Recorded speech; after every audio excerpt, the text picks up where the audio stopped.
Welcome back to Peek Into Our Week. I'm Kate Hertz. I'm the content coordinator at Visit COS, and today I get to sit down with Jessica Laney and Amanda Ridenour, both from Pikes Peak Pride. Hi there. Hi, Kate. What do you both do for Pikes Peak Pride? Well, what do you do? Everything the light touches, Yep. Simba.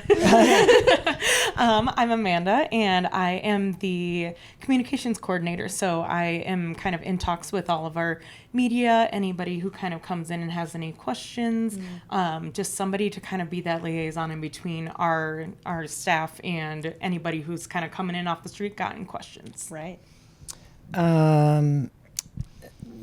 This is Jessica Laney. I guess you could say that I am the president of Pikes Peak Pride. And that's just because my name is on all the paperwork. There are so many amazing people, Amanda and about 12 others that are just 100% volunteer staff that all really come together to run this. So even though my name's on the paperwork, it's really a very large group effort to make all this stuff happen. It's a strong team to do that much. Yes, absolutely. So as of recording this, it is Pride Month, and so today we're going to talk all things Pride. Pikes Peak Pride. Happy Pride. Happy Pride. And then we'll also just chit-chat about some of our favorite LGBTQ-owned businesses in town that you can support even when it's not Pride Month, and you should. So before we get too far into it, I want to congratulate you both because it was another successful Pikes Peak Pride weekend. It was amazing. Tell us about how this year went. It only hailed once. Definitely. It hailed, but we persevered. Yeah, weird weather is like a yearly tradition. Yes, Yeah, it's like, you know what? It's going to rain. Yeah. We're going to get some crazy weather that comes through, but it never really dampens the spirits. Yes, this is true. And we did get our rainbow too. So we got our rainbow in the background. So we're like, this is still all good things. Even if it rains a little bit, we're always going to be here celebrating. Mm-hmm. What was attendance like? So this year it was, we had to change up the parade route this year. Yeah. Sadly, it's not sadly, it'll hopefully just be this year, but it'll probably be for a couple of years because, they're ripping up Tejon.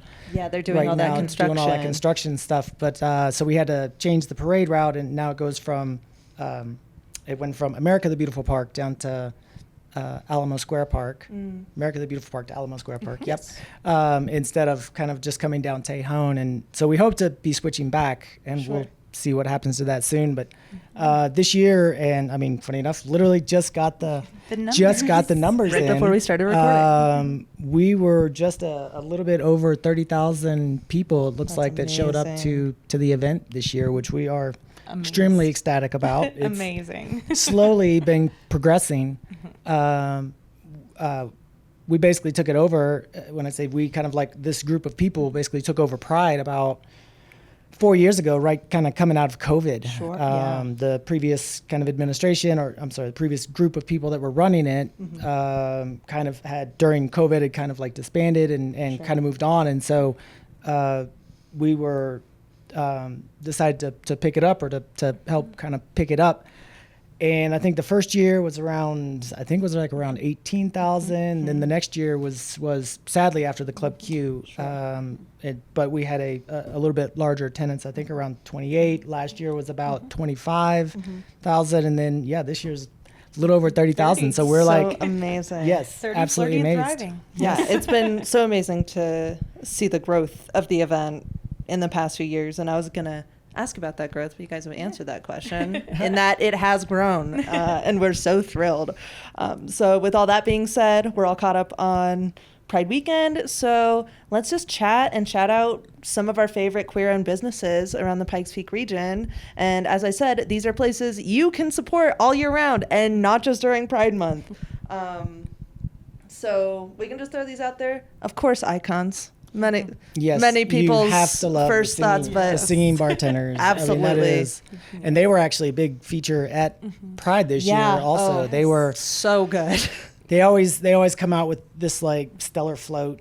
That's always got, I don't know, it's like epic to see it. Last year was like a phoenix kind of coming out of the ashes. Yeah, Too the ashes good. to kind of like reopen icons again. And then this year was just, it was just all of them kind of singing on a float with all the different things. But then they come down and they will, they were at both days of Pride this year and doing, singing on stage and really kind of getting the crowd going. And So good. yes. Yes, and Icons is also home to our See You Next Tuesday networking events, which is every second Tuesday of the month. And that's continuing all year round. And so that's one of our new events that is happening all the time, and that we're just trying to create a loving and supportive community and have that be our safe space. So we've been very thankful to have them for that. Oh, that's so cool. I didn't know about those. And I didn't know they were like through the year. So that's really great to know. And those are like just open to anyone? Anybody. Yeah, Cool. we're starting to do a lot more events, even just outside of our Pride Week. So it's been great. We had even just last Saturday, we had our follow-up, our Pride Crawl, which we did with all of our wonderful people who signed up. And we'll probably be doing a couple more, beer bust events in the fall and things like that, just to try to bring Pride all year round. Awesome. We'll stay tuned for those. Yeah, we do we started doing kind of around January timeframe. We started really wanting to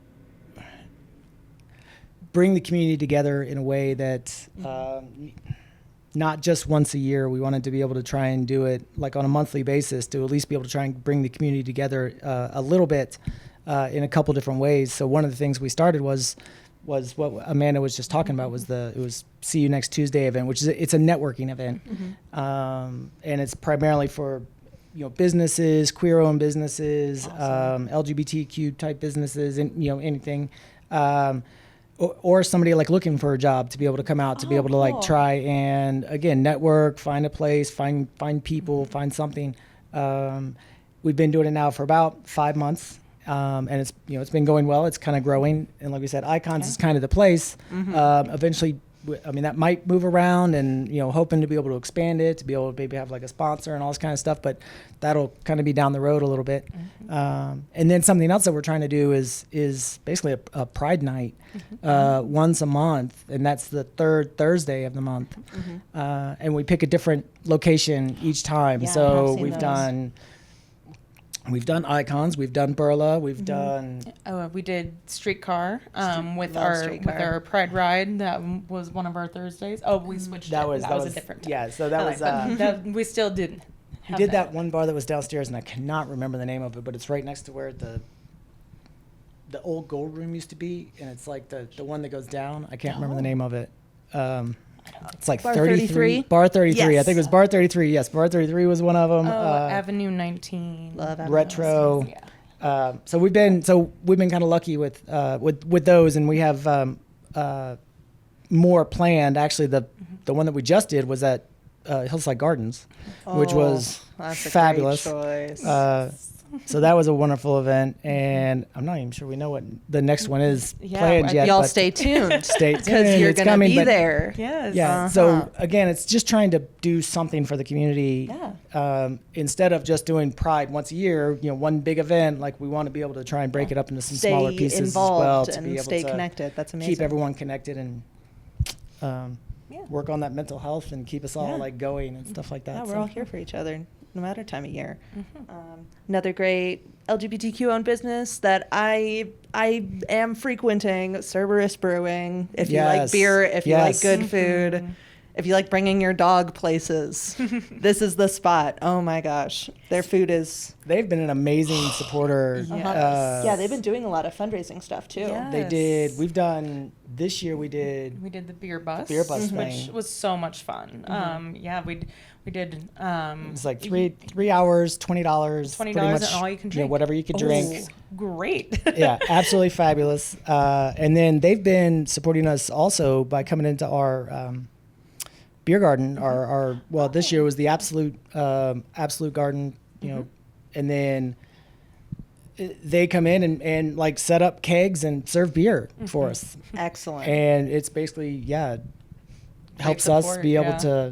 to fund Pride. So Cerberus has been fantastic. I love them to death. They're amazing. Sugas is also amazing. I am yes. also there all the Oh, time. the lunches, the Yes. food is The shrimp soup Chef's kiss. Yes. Love it. runs through my veins. Like, I cannot get enough of it. And not a restaurant, but Picnic Basket Catering, also LGBTQ owned.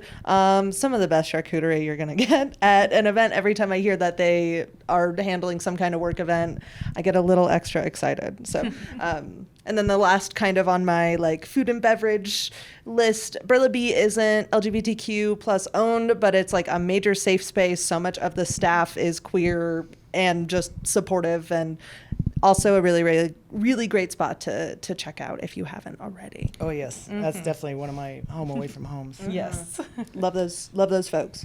So some more businesses that are kind of more in the realm of like retail, fun stuff to check out. A Little Alchemy is a shop like just north of downtown, closer to CC, and they sell like sort of body care, skincare type products. I haven't been inside, but like I've been gifted like a shower steamer from them before. Oh, it was fire. It was so good. So good. Yeah. Also love Kronk Curiosities. They are if you like anything a little weird or gothic or funky in any way, you got to go in there. They got oddities, skulls, and all sorts of things. Yeah. Stuffed birds, all the goods. Yeah, for all the cool kids. All the cool kid things. Yeah. Love Matchbox Candle Company. Just great candles. My house smells so good because of them. Hunt and Gather is also downtown. It's kind of by Poor Richards. They sell just like very nice like cooking stuff, ingredients, a great kind of one-stop shop.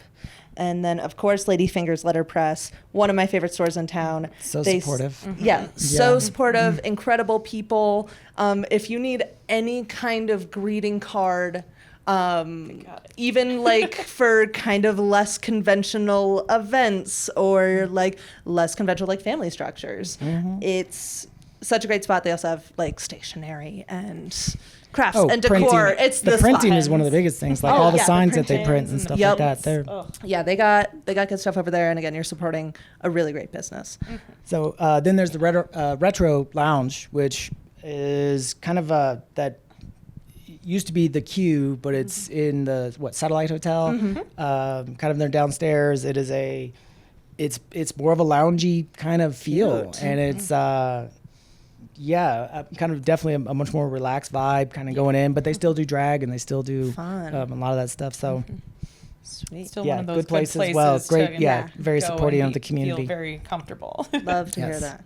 So we debriefed about Pikes Peak Pride, but also there are lots of amazing organizations and nonprofits around town that people can support. What are some of the partners y'all work with in the community, or just other organizations you think people should know about? Well, obviously, Prism is one of the more recent ones that's opened up, and that came out of also the Club Q tragedy. They are